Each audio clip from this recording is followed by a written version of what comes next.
भारतीय ज्ञान परंपरा, भाषा, साहित्य और संस्कृति विषय पर आधारित राष्ट्रीय संगोष्ठी का आयोजन श्री संत सावथा माली ग्रामीण महाविद्यालय फुलंब्री में तिथि 16 एवं 17 जनवरी 2026 को किया गया। इस संगोष्ठी के उद्घाटक के केंद्रीय हिंदी संस्थान आगरा के निदेशक प्रोफेसर डॉक्टर सुनील कुलकर्णी ने अपने विचार व्यक्त करते हुए कहा, इस संस्था के संस्थापक अध्यक्ष है वे महामहिम राज्यपाल राजस्थान आदरणीय हरिभोजी बागड़े, जो इस संस्था के संस्थापक सचिव रहे हैं और जिनके दूरदृष्टि का ही ये परिणाम है कि आज इस संस्था की अलग अलग इकाइयाँ शैक्षिक क्षेत्र में अपना भरपूर योगदान दे रही है।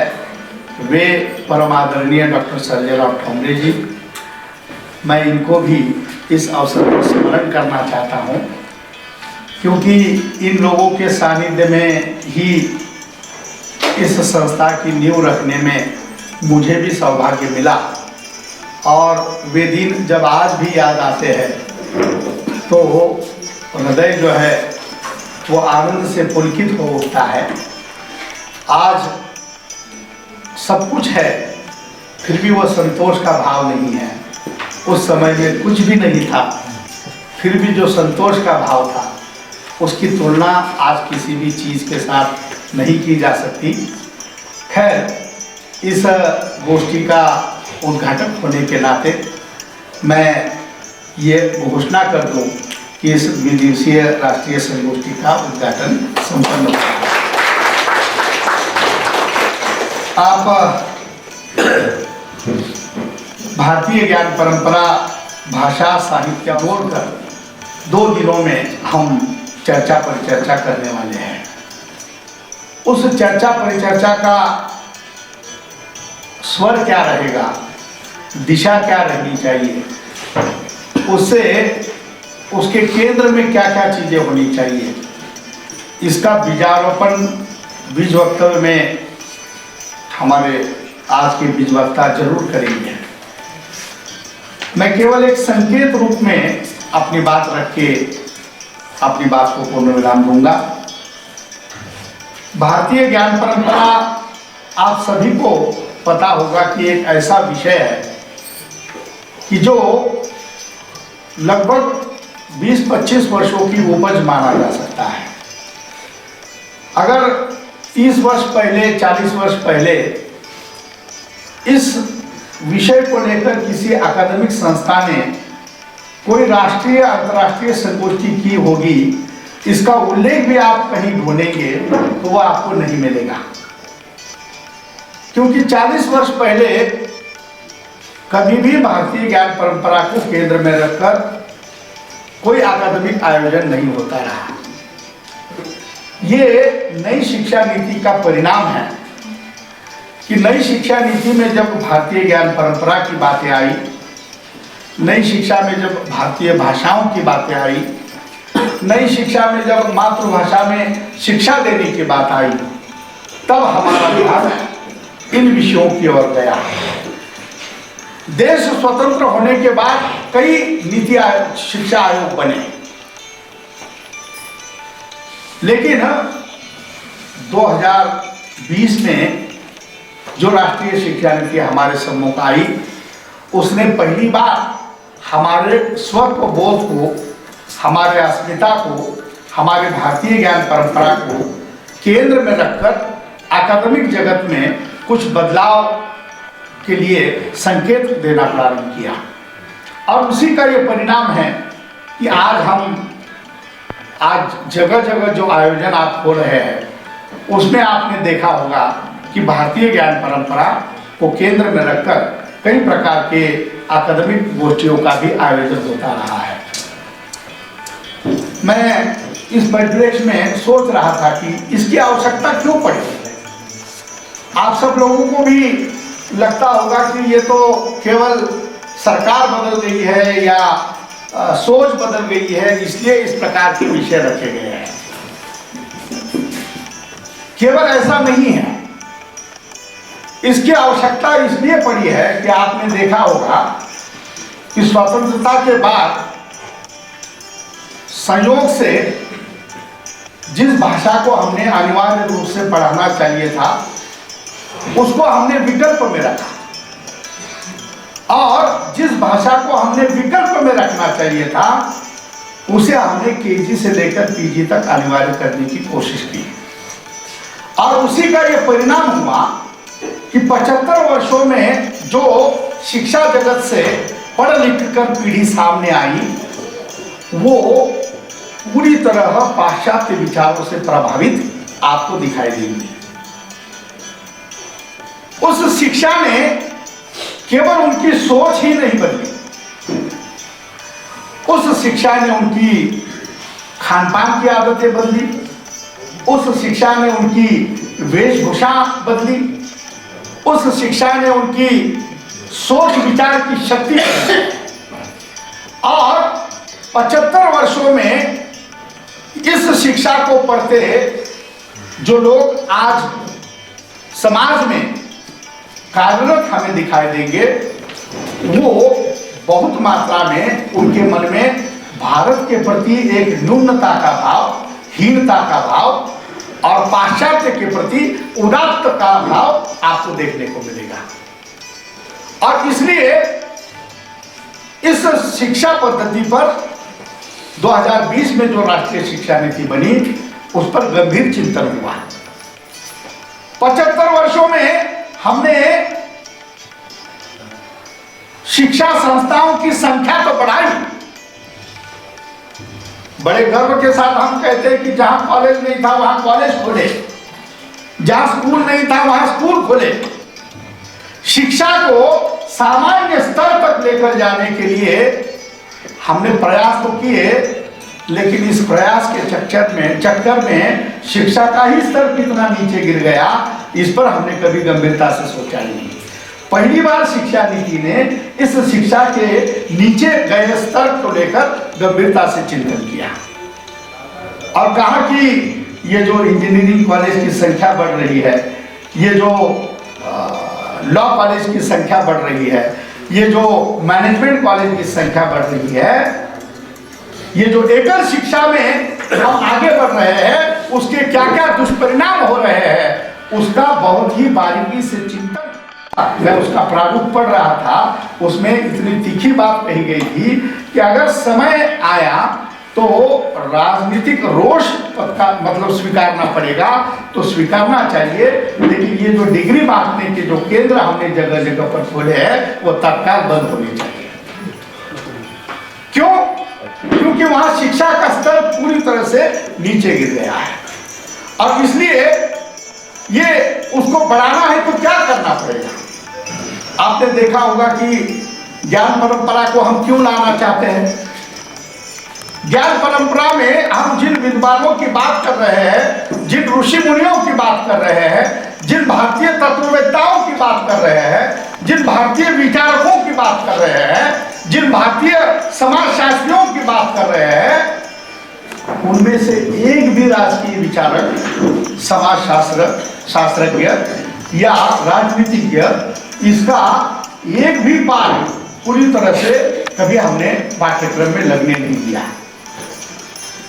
जिस कौटिल्य का नाम हम आज बार बार ले रहे हैं, जो कौटिल्य अर्थशास्त्र में पूरे विश्व को नई दिशा देने में अपना सामर्थ्य रखता है, हम में से कितने अर्थशास्त्र के विद्वान हैं जिन्होंने कौटिल्य को पूरी तरह से अपने पाठ्यक्रम के माध्यम से पढ़ाया। जिस पाणिनि का आज हम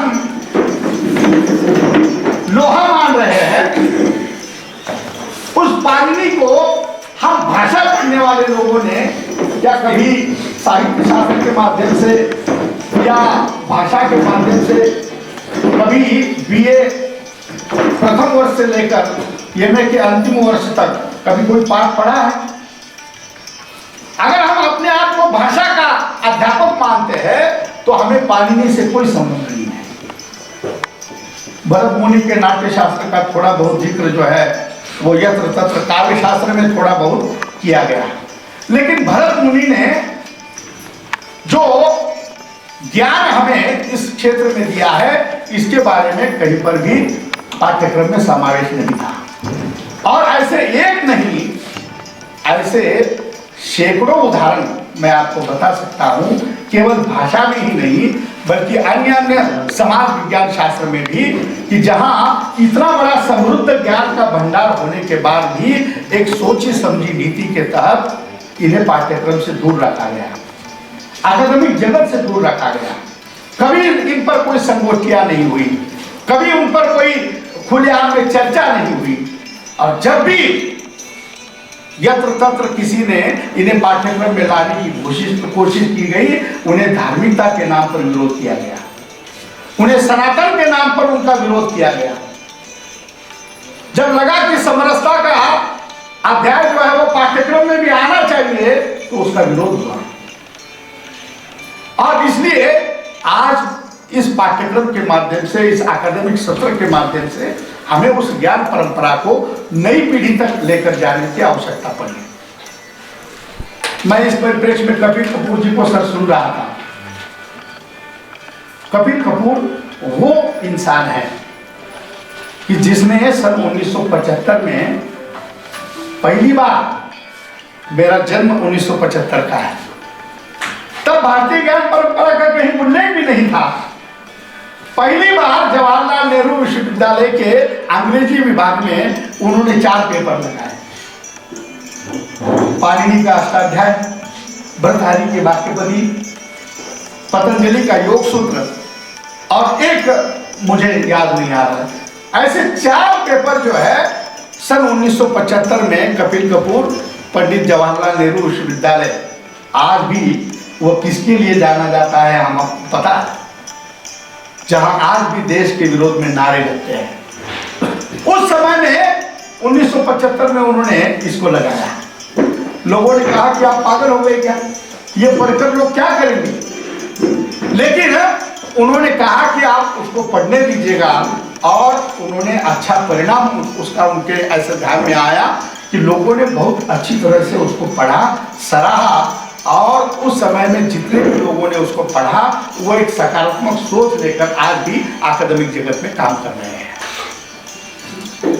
अगर 75 में यह प्रयास जेएनयू कर सकता है, तो 2025-26 में बाबा साहब अम्बेडकर यूनिवर्सिटी क्यों नहीं कर सकता? करना चाहिए। और इसलिए ये सारे ज्ञान से संबंधित जो विषय है वो हमारे पाठ्यक्रम के विषय बनने चाहिए। हम भाषा, साहित्य और संस्कृति की बात कर रहे हैं।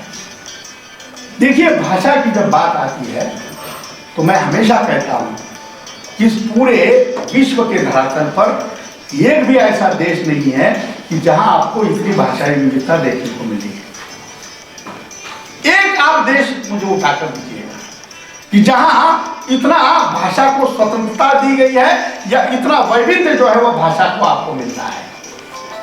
जिस किसी भी देश में आप जाएंगे, एक भाषा का ही, इतने चीन का हम बार बार उदाहरण देते हैं, मंडारिन की ही बात आती है, लेकिन ये भारत पहले से भाषा को लेकर समृद्ध रहा है, संपन्न रहा है। यहाँ 4 कोस पर पानी बदले 8 कोस पर वाणी, ये उसकी विशेषता रही है। और इसलिए भाषा को लेकर एक स्वतंत्र सोच इस भारतीय ज्ञान परंपरा के तहत हमारे सामने आती है, ये आनी चाहिए। यहाँ का साहित्य, जब हम बोलते हैं कि साहित्य अत्यंत समृद्ध है, संपन्न है। मैं कल सुधांशु त्रिवेदी को सुन रहा था सर, नेपाल एम्बेसी में हम लोग एक ही मंच पर थे। उन्होंने 2 ही उदाहरण बताए कि शब्दों का भंडार जितना हमारे पास है उतना विश्व के किसी भी भाषा के पास नहीं है। जिस अंग्रेजी की हम वकालत करते हैं, मैं बहुत जिम्मेदारी के साथ शब्द प्रयोग कर रहा हूं, जिस अंग्रेजी की हम आज तक वकालत करते रहे हैं, उन्होंने 2 उदाहरण बताए, विलियम शेक्सपियर का और हैमलेट का। विलियम शेक्सपियर ने अपने पूरे जीवन काल में जितना भी साहित्य लिखा है उसमें अधिकतम 26,000 शब्दों का प्रयोग किया है। कितने? केवल 26,000 शब्द। और मेरे तुलसी का रामचरितमानस अगर आप पढ़ेंगे तो उस रामचरितमानस में 3.5 लाख शब्द मिलते हैं। इससे आप संपन्नता का अनुमान लगा सकते हैं। हैमलेट पूरे अपने साहित्य जितना भी रखा है 24,000 से अधिक शब्दों का प्रयोग नहीं किया है। वही मेरा प्रसाद कामायनी जब लिखता है तो कामायनी में आपको 2.5 लाख शब्द मिलेंगे। ये जो शब्दों की संपन्नता है वो भारतीय ज्ञान परंपरा में आपको जो कामायनी क्या है, कामायनी में शैव दर्शन मिलेगा, कामायनी में समरसता दर्शन मिलेगा, और ऐसे कामायनी जैसे कई सारी कृतियां हैं कि जिसको लेकर हम चर्चा कर सकते हैं। मुझे लगता है कि साहित्य जिसको जो वसुधैव कुटुंबकम की आधार पर लिखा गया है, हमारा पूरा साहित्य देखिएगा, हमारे साहित्य में कभी भी नकारात्मक सोच नहीं। हमारे यहाँ प्रायः कहा जाता है कि जीवन की ओर अगर हमें प्रगति करनी है तो जब तक हम सकारात्मक सोचेंगे नहीं तब तक उन्नति संभव नहीं है। पेला अर्धा भरला आहे असंही म्हणता येतं, पेला अर्धा सरला आहे असंही म्हणता येतं, भरला म्हणायचा की सरला म्हणायचा हे आपणच आपलं ठरवायचं असतं। पण ते फक्त ठरवून चालत नाही। ज्या वेळेला तुम्ही म्हणता की पेला अर्धा भरला आहे त्यावेळेला त्या पेल्याकडे आणि त्या पाण्याकडे बघण्याचा तुमचा दृष्टिकोन हा सकारात्मक असतो, आणि ज्या वेळेला तुम्ही म्हणता की पेला अर्धा रिकामा आहे त्यावेळेला तुमचा त्या पेल्याकडे आणि पाण्याकडे बघण्याचा दृष्टिकोन हा नकारात्मक असतो। भारतीय ज्ञान परंपरा हमेशा जीवन की ओर सकारात्मक दृष्टि से सोचने की नई दृष्टि देती है। इसमें केवल ज्ञान ही नहीं है, केवल ज्ञान देना ये भारतीय भाषा साहित्य का कभी उद्देश्य नहीं रहा है। नौकरी के लिए ज्ञान अर्जित करना यह हमारा कतई उद्देश्य नहीं था। ये तो मैकेनो की शिक्षा नीति का परिणाम है कि उन्होंने 3 ई की स्थापना के लिए आजीवन काम किया। 3 ई मतलब क्या? E for employment, E for English, E for employment, E for English, और एक और ई वो बताते हैं। इसी 3 ई पर उनकी पूरी शिक्षा नीति आधारित है, और इसलिए उससे बाहर निकालने के लिए हमारी ज्ञान जो है वो केवल नौकरी के लिए नहीं था। हमारे ज्ञान के माध्यम से हम व्यक्तित्व का सर्वांगीण विकास करते थे, और इसलिए जब तक इस देश में गुरुकुल की शिक्षा पद्धति थी आपने देखा होगा कि ज्ञान के साथ साथ व्यक्तित्व के विकास पर भी ज्यादा भाव केंद्रित था। और इसलिए हमारी ज्ञान परंपरा केवल ज्ञान नहीं देती तो ज्ञान के साथ साथ संस्कार भी देती है। आज विश्व को जितनी आवश्यकता ज्ञान की है मुझे लगता है कि उससे 100 गुना अधिक आवश्यकता संस्कार की है, क्योंकि पूरे विश्व में इस भौतिक उन्नति के कारण, भौतिक ज्ञान के कारण, विज्ञान के अनुसंधान के कारण पूरा विश्व आज किस कगार पर खड़ा हुआ है ये अमेरिका की नीति को देखकर हम अनुमान लगा सकते हैं। ये अन्य देशों में जो चल रहा है उसको देखकर अनुमान लगा सकते हैं। और इसलिए मुझे लगता है कि ज्ञान के साथ साथ संस्कार देने की क्षमता जो है वो भारतीय ज्ञान परंपरा में आपको देखने को मिलेगी। जिस समाज की हम बात कर रहे हैं, जिस संस्कृति की हम बात कर रहे हैं, हमारी संस्कृति तो इतनी महान है कि जो हमेशा त्याग पर टिकी हुई है। मैं जब भी 2 संस्कृतियों की तुलना करता हूँ तो पाश्चात्य संस्कृति भोग पर टिकी हुई है और भारतीय संस्कृति जो है वह त्याग पर टिकी हुई है। यहाँ परोपकारिता केंद्र में है और वहाँ व्यक्तिगत उन्नति केंद्र में है।